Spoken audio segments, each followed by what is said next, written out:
It's that season where we file taxes for one reason. Yes, it is tax season, and like I did last year, I'm coming to you guys again this year for a tax guide, filing your taxes in 2021 for 2020, or honestly, whatever year you watch this, it might still be applicable. I don't know. Let's get into the effects on the stimulus check, right? What does your stimulus check have an effect on your taxes, right? What if you didn't get one? If you didn't get a stimulus check, but you deserved it, I got something for you in here.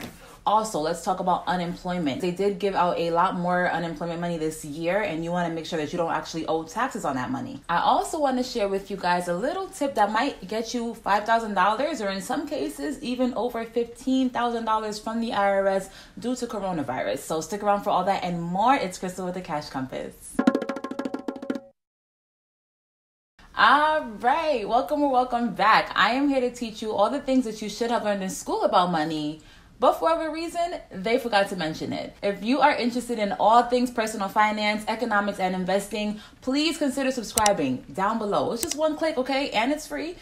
All right, let's get into it. Now, if you are single with no kids, in the dating world, you are a god. Unfortunately, though, the IRS does hate you. Let's see if any of these tax deductions and credits will benefit you. First, let's get into the administrative stuff. When can you file? File right now, okay? For the past maybe 2 or 3 years, I have always gotten my tax refund back in January, okay? Believe it or not. I always file my taxes immediately. I have been very lucky to have work with companies where their W-2s come like that, and they do it through the internet. So as soon as I see my W-2s available, I would apply. Unfortunately, because of the stimulus checks, there is a delay this year, so they will not be accepting them until February 12th. But still get it in there. If you are a simple W-2 filer, file immediately. If you have your W-2s, file right now. Well, after the video.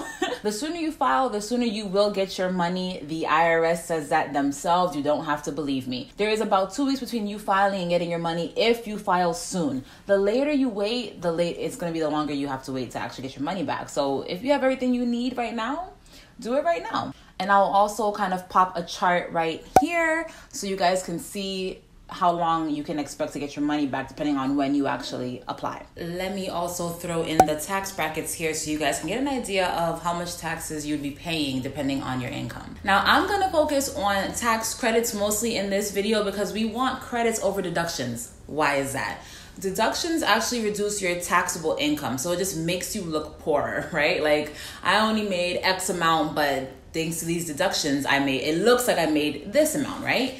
I think what you guys will be most familiar with is the standard deduction, which just takes off a flat rate off the top. And I don't want to get into too many details about that. I've explained it in this video up here, so please feel free to check that out if you want a little bit more basic details, but that's the nitty gritty, right? So we want credits because the credits will calculate your taxes and then take the money off of that amount. And I want to do a quick example because I don't want to confuse anybody, and I feel like that can be confusing. Let's say and I'm gonna pop it right up in here. So let's say you earned $10,000 for the taxable year, right?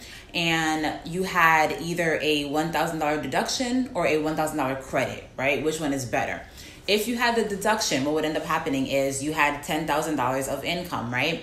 And this deduction would say, okay, you actually only have $9,000 of income. And let's just say your tax rate was 10%, right?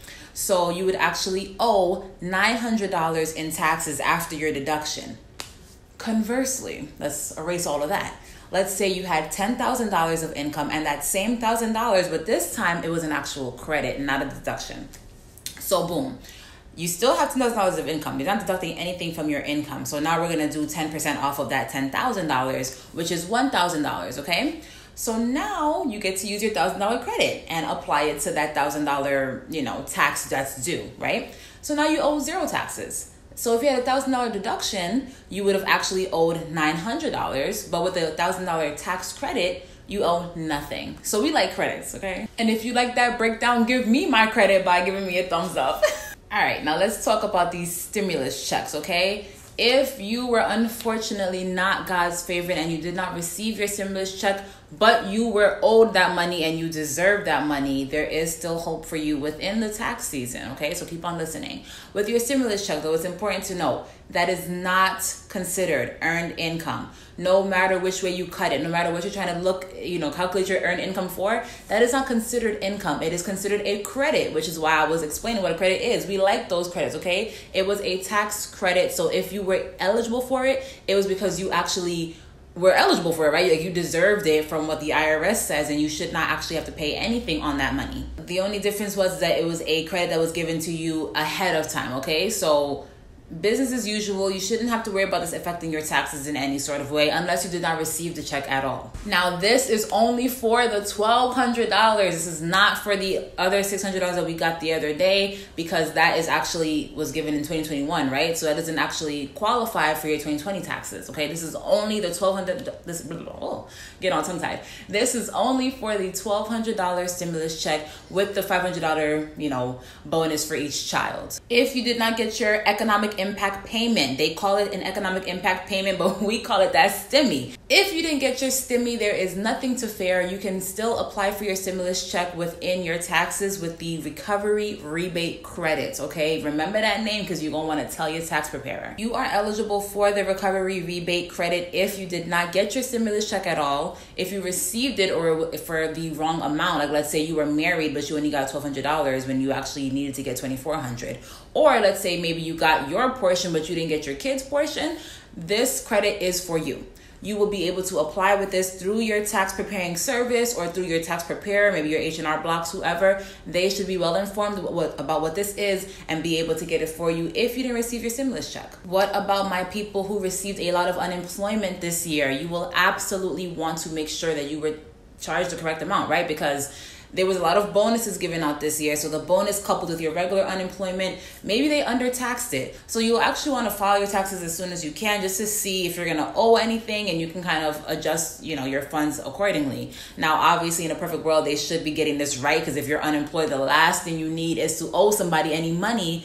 But sometimes people do make mistakes, and you don't want to be the one getting that news too late. So definitely file your taxes just to see at least where you're at. Now, something new for 2020, which I actually like, is that you can actually deduct charitable deductions. Now, they've always had some sort of charitable deduction. However, you have to jump through loops, holes, and calculate all types of dramatic things just to be able to get credit for the money you gave to charity. But this year, up to at least $300 in cash, okay? So if you gave, them clothes that was sitting in your closet 5 years ago to Goodwill, that don't count. Cash payments that you have given to charities or certain charities. I'm going to have links to everything I'm talking about in my description, so please be sure to read that. But up to $300 in cash to certain tax-exempt organizations, you can actually deduct with no questions asked, okay? They're not going to make you calculate your, itemized deductions and all this complicated BS. Just get your money and go. Now, for my people who is interested in getting that $15K, this is for you. Unfortunately, this is only for people who are self-employed, but to my side hustlers, keep on listening, because if you were an Uber driver or had any type of side hustle income, congratulations, you are self-employed and you are eligible for this money. This is a sick pay given by the IRS through the CARES Act, I believe it was, the CARES Act that actually enabled us to get this money. And it is sick pay up to $5,000 for yourself and up to $10,000 if you have to take care of any kids because, their daycare or their schooling, whatever, shut down. This is not in conjunction with anything maybe your W-2 job gave you. So if you are a W-2 employee and have a side hustle and your W-2 job allowed you some sick days, you're not eligible for this money. But if your W-2 job was like, middle finger up to you, I don't care if you have coronavirus, then the IRS has your back. There are a few details and a few restrictions. I think I'll just pop a quick little snippet right here, but I'll also have the link down below so you can check it out and make sure that you are eligible or not. Again, this is if you were sick and had to take off sick days because of the coronavirus. If you were sick with COVID or taking care of somebody that had COVID or taking care of your kids because where they normally would go for schooling was closed, then you are eligible for that if you are self-employed, if you have a side hustle, something like that. So you'll definitely want to check that out and get the sick pay that you deserve. All right, let's talk the stock market because it was tripping 2020, right? I mean, there was a worldwide pandemic. a whole bunch of people losing their jobs, rioting, protesting, and the like, and for some reason they reached all-time highs. We already know Main Street and Wall Street are separated, but here is one situation where they actually come together, right? Because for my Main Streeters, people who, your regular W-2 employees, people who are not in the Wall Street, realm, if you've earned less than $40,000, and there's a couple of other exemptions, I'll pop a little something here for you guys, or I'll pop it down below. But basically, if you earned $40,000 or less and you did have some gains in the stock market, you might not have to pay any money on those gains, all right? Keep all that money to yourself. You deserve it. The caveat here is that you have to have had that stock for at least a year. This is what we consider capital gains. When you have held a stock for at least over a year, you kind of jump into a different tax bracket and you're taxed at a much lower, more advantageous rate. But if you made less than $40,000, you ain't taxed at all. So you definitely want to make sure that you fall within these categories so you can get that tax-free money. All right, that is all that I have for today. If you like this video, please like this video and consider subscribing and sharing with your friends, because we all deserve to get some money back in 2020, okay? And if you have anything else going on, you know what to do. Go ahead and binge watch me. And until next time, keep your money up.